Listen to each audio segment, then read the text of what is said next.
오늘 말씀을 통해서 기도 제목 하나를 붙잡게 됩니다. 그 기도 제목은 예수님의 지혜를 배우게 하옵소서라고 하는 그러한 기도의 제목입니다. 오늘 말씀을 통해서 우리는 지혜가 무엇인지 우리가 발견하게 됩니다. 지혜란 때를 아는 것이고 또 알 뿐만 아니라 때를 기다릴 줄 아는 것이고 또한 때에 맞게 사는 것입니다. 전도서의 3장의 말씀에 보면은 날 때가 있으면 죽을 때가 있다. 그리고 심을 때가 있으면 심은 것을 뽑을 때가 있다. 또 울 때가 있으면은 웃을 때가 있다. 그리고 평화할 때가 있다면 또 전쟁할 때가 있다. 침묵할 때가 있다면 또 말해야 될 때가 있다. 평화할 때가 있다면 또 싸워야 될 때가 있다. 분명히 때를 아는 것, 때를 아는 게 참된 지혜다라고 그렇게 말씀하고 있습니다. 왜냐하면 하나님이 우리의 인생을 때를 따라 아름답게 만드셨기 때문에 때를 안다라는 것, 또 때를 기다릴 줄 안다는 것, 또 때에 맞게 살 수 있다는 것, 그것이 참된 지혜다라고 하는 것을 우리가 알게 됩니다. 예수님은 이 땅에 오셔서 나사렛에서 무명으로 사셨습니다. 그리고 30세가 넘으셔서 세례도 이제 받으셨잖아요. 그리고 광야에서 40일 동안 금식 기도도 마치셨습니다. 예수님이 오신 이후 단순히 사람들의 경제 문제 해결하기 위해 오신 것도 아니고 예수님이 오신 이후 뭔가를 사람들한테 보여주려고 과시하시려고 오신 것도 아니고 예수님이 오신 이후 그것은 세상 영광 주시려고 오신 것도 아니고 예수님이 오신 것은 하나님의 뜻을 이루시기 위해서 예수님이 오신 것은 그 하나님의 뜻 바로 구원의 역사를 이루시기 위해 십자가에 죽으시기 위해 오신 것을 분명히 예수님은 40일 금식 기도를 통해서 그 광야에서 시험을 이기시는 모습을 통해 우리에게 보여주셨습니다. 더구나 오늘 12절에 보시면은 예수께서 요한이 잡혔음을 들으시고 이렇게 말씀하고 있어요. 때가 된 거잖아요. 그러면 당장이라도 나가서 일하시려고 하셨고 일하고 싶으셨을 텐데 오늘 말씀에서 성경이 우리에게 아주 짧게지만 강조하고 있는 것은 요한이 잡혔음을 들으시고 갈릴리로 물러가셨다. 이 물러가셨다라고 하는 말씀을 우리에게 의도적으로 강조하고 계신 것을 볼 수가 있습니다. 무엇이 지혜인가? 물러설 때, 그리고 나가야 될 때, 일어날 때, 이 때를 아는 사람, 그 사람이 바로 지혜로운 사람이다. 라고 하는 것을 우리에게 말씀하고 계시는 것이라고 믿습니다. 사실, 기다린다는 거 얼마나 어려운 거예요. 힘이 있어요. 힘이 펄펄 있습니다. 그런데 힘쓰지 않는다는 거, 그리고 말할 수가 있어요. 얼마든지 말할 수 있는데 침묵한다라는 거, 얼마든지 달려들 수 있어요. 그런데 이렇게 물러선다라는 거, 이게 얼마나 어려운 일이에요. 그러나 우리 예수님은 오늘 여기 12절 말씀처럼 요한이 잡혔음을 들으시고 갈릴리로 먼저 물러가십니다. 다시 말해 철저히 하나님의 사인이 떨어질 때까지 기다리셨다라고 하는 것을 볼 수가 있습니다. 예수님이 물러가셨다라고 하는 이 표현은 예수님 잡힐까 봐 무서워서 뒷걸음쳤다라고 하는 말씀의 의미가 아닌 거죠. 철저히 예수님은 하나님의 뜻을 따라 사시기 위해서 이 땅에 오셨다라고 하는 것을 이제 볼 수가 이제 있는 거죠. 우리는 예수님의 모습을 통해서 참된 주의 길을 가는 사람의 모습을, 참된 주의 종의 모습을 보게 이제 되는 것이죠. 오늘 14절에 보시면은 이는 선지자 이사야를 통하여 하신 말씀을 이루려 하심이라 라고 이렇게 얘기하잖아요. 예수님이 나사렛을 떠나 스불론과 납달리 지경 해변에 있는 가버나움에 가서 사신 것, 이 모든 것도 말씀을 이루려고 하셨던 것임을 성경이 우리에게 강조하고 있다라고 하는 점을 우리가 주목해 볼 필요가 있다라고 하는 겁니다. 참된 주의 종은 하나님의 응답을 기다린다라고 하는 겁니다. 또 하나님의 응답에 순종으로 반응한다라고 하는 것을 우리가 볼 수가 이제 있는 거죠. 유진 피터슨은 이런 얘기를 했습니다. 기도의 핵심은 자기를 표현하는 법을 배우는 것이 아니고 하나님께 응답하는 법을 배우는 것이다. 이렇게 말씀하고 있습니다. 우리는 기도를 잘한다는 걸 유창하고 자기를 잘 표현하는 것을 그거를 기도다, 기도의 능력 있는 자다 이렇게 생각하지만 실은 기도의 핵심은 우리 자신을 잘 표현하는 법을 배우는 게 아니라 하나님께 응답하는 법을 배우는 것이다 라고 그렇게 말하고 있는 것이죠. 다시 말하면 참된 주의 종이란 늘 하나님의 응답에 순종으로 반응하며 사는 사람이다 라고 하는 것을 우리가 예수님의 모습을 통해서 볼 수가 있는 거죠.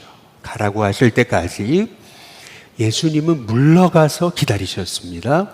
전하라고 하실 때까지 예수님은 가라고 하시는 곳에 가서 사셨던 거죠. 예수님은 하나님의 부르심이 떨어지기까지 나사렛에서 사셨다가 또한 물러가셨다가 또 가버나움에서 사십니다. 그러나 하나님의 말씀이 떨어졌을 때는 지체하지 않으셨던 것을 볼 수가 있는 것이죠. 17절에 보니까 이때부터라고 이렇게 말씀하고 있잖아요. 비로소 이렇게 말씀하고 있어요. 이때부터 예수께서 비로소 전파하여 이르시되 라고 이렇게 말씀하고 계시잖아요. 이때부터 예수께서 비로소, 이 비로소라고 하는 것이 강조하는 게 뭐예요? 그동안 예수님은 하나님의 때를 기다려 오셨다.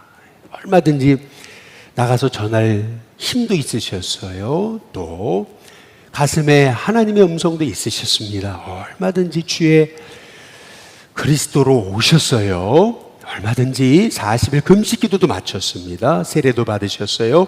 다 하나님의 그 음성이 떨어질 때까지 지금 모든 게 다 스탠바이가 되어 있습니다.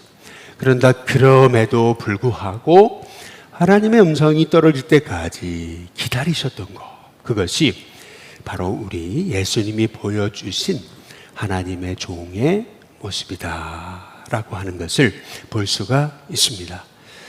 그래서 우리는 믿음이란 무엇인가? 믿음이란 하나님의 음성에 순종으로 반응하는 삶이다 라고 하는 것을 우리가 예수님의 모습을 통해서 보게 되는 거고요. 또 내가 생각할 때 늦었다고 생각하는 그때가 가장 아주 최고의 때다. 그래서 지혜란 결국 하나님의 타이밍을, 때를 아는 것이다 라고 하는 것을 우리가 오늘 말씀을 통해서 깨닫게 되는 거죠. 드디어 예수님의 가버나움에서의 사역이 시작이 됩니다. 나사렛에서는요, 무명의 삶을 사셨잖아요. 한가하기도 하셨을 거고, 편안하기도 하고 하셨을 거고, 안락하기도 하셨을 거고, 또 거기가 익숙하셨을 것입니다. 그러나 이제 가버나움에서의 삶은 정말 눈코 뜰 새 없이 바쁜 그러한 삶이신 거죠. 할 일이 너무 많습니다. 찾는 사람도 많고, 만나야 될 사람도 많고, 또 사건도 많습니다. 그러나 이제 하나님의 때가 됐잖아요. 그러면 이제 나사렛을 떠나야 되는 거죠. 그리고 갈릴리의 새로운 삶에 맞게 이제 사셔야 되는 것이죠. 저와 여러분의 인생도 하나님이 가라고 하실 때 갈 뿐만 아니라 가라고 하시는 사인이 떨어졌다면 우리의 모든 편안함과 익숙함 내려놓고 말씀에 순종해서 하나님의 음성에 따라 담대하게 나가서 하나님의 뜻을 행할 수 있는 저와 여러분이 될 수 있게 되시기를 주님의 이름으로 축복합니다. 참 놀라운 것은 예수님이 가버나움에 가서 사시기만 했는데도 오늘 13절에 이렇게 얘기하잖아요. 나사렛을 떠나 스불론과 납달리 지경의 해변에 있는 가버나움에 가서 사시기만 하셨는데도 어떻게 됐냐 하면은 16절에 보니까 흑암에 앉은 백성이 큰 빛을 봤다. 이렇게 말씀하잖아요. 결국 복음은 삶인 것을 오늘 하나님은 우리에게 음성으로 들려주고 계시는 것입니다. 사시기만 했는데도 흑암에 앉은 백성이 큰 빛을 보았습니다. 사시기만 했는데도 사망의 땅과 그늘에 앉은 자들에게 하나님의 빛이 빛이었다라고 하는 것을 볼 수가 이제 있는 거죠. 그리고 나서 그때부터 예수님이 비로소 복음을 전하신 거잖아요. 우리가 오늘 말씀을 통해서 깨닫게 되는 것은 예수님이 그냥 가버나움에 가서 사시기만 하셨습니다. 그런데도 흑암에 앉은 백성이 큰 빛을 보게 됐다. 또한 사망과 그늘에 앉은 자들에게 빛이 빛이었다라고 그렇게 말씀하고 계시는 거거든요. 결국에는 복음이란 뭘까? 사시는 거다, 사는 거다. 주님이 내 안에서 사시는 거다라고 하는 것을 우리가 깨닫게 되는 것이죠. 이 땅에 복음이 들어오는 순간 이 땅은 완전 새로운 땅이 되었습니다. 사망의 땅이라도, 생명을 잃어버린 땅이라도, 어둠에 눌려있던 영혼이라도, 사망의 그늘에 앉은 자들이라 하더라도 바로 이 땅에 복음이 들어오게 되면은 이 땅은 새로워지는 은혜가 있게 되는 것이죠. 우리는 복음이 들어가는 곳에는 놀라운 변화가 일어난다.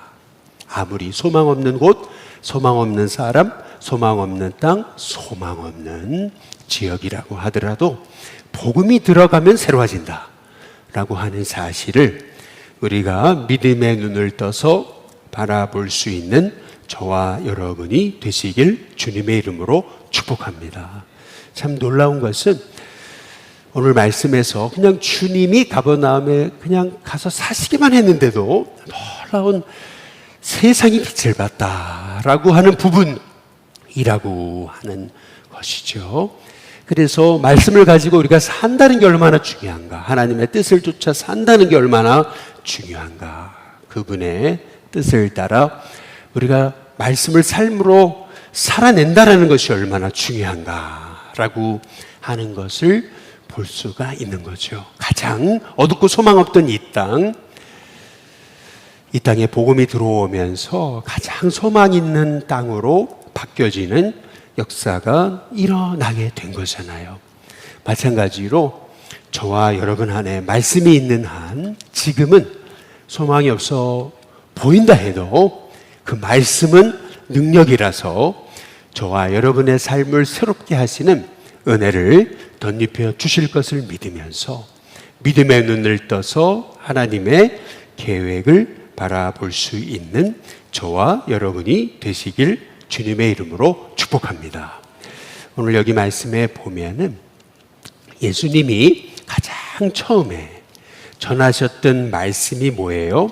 오늘 여기 17절에 보면은 이때부터 예수께서 비로소 전파하여 이르시되 회개하라 천국이 가까이 왔느니라 라고 예수님 말씀을 선포하시잖아요.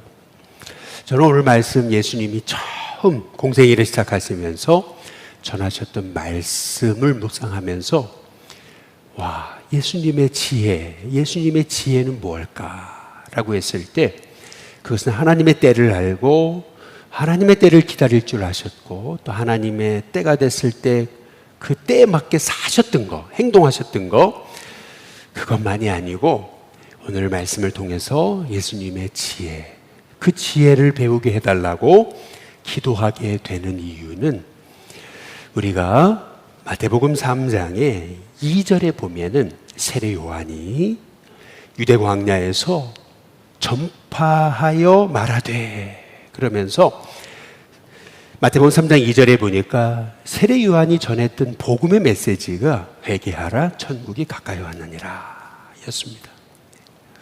세례 요한이 전했던 그 복음을 예수님도 똑같이 전하고 계십니다. 하나님의 아들이시라면 그러면 사람과는 좀 달라야 되지 않겠어요? 또 전임자하고는 좀 달라야 되지 않겠어요? 아니, 그 세례 요한보다는 뭔가 다른 메시지, 뭔가 새로운 메시지, 뭔가 대단한 메시지, 뭔가 사람들이 여지껏 듣도 보도 못한 그런 메시지를 전해야 되는 거 아니겠어요? 그런데 놀라워요. 예수님이 전하셨던 말씀은 토시 하나 다르지 않습니다. 회개하라, 천국이 가까이 왔다. 세례 요한이 전했던 메시지를 그대로 전하고 계십니다. 저는 여기서 와, 이게 예수님이 보여주셨던 하나님의 종의 모습이구나. 아니, 우리 예수님이 오시면 뭔가 달라야지, 뭔가. 그래, 내가 뭔가를 하면 달라야지, 늘 우리는. 그래, 전임자랑 달라야지, 늘 뭔가 달아야 된다라고 하는 생각을 갖잖아요. 그런데, 와, 예수님은 세례 요한이 전했던 그 말씀을 그대로 전하고 계시는 거예요. 야, 오늘 말씀을 통해서 깨닫게 되는 것은 예수님의 겸손하심이라고 하는 사실인 겁니다. 하나님의 종은 하나님의 말씀을 받아서 말하는 사람인 것입니다. 그래서 세례 요한도 하나님의 음성을 받아 말했던 것이고요.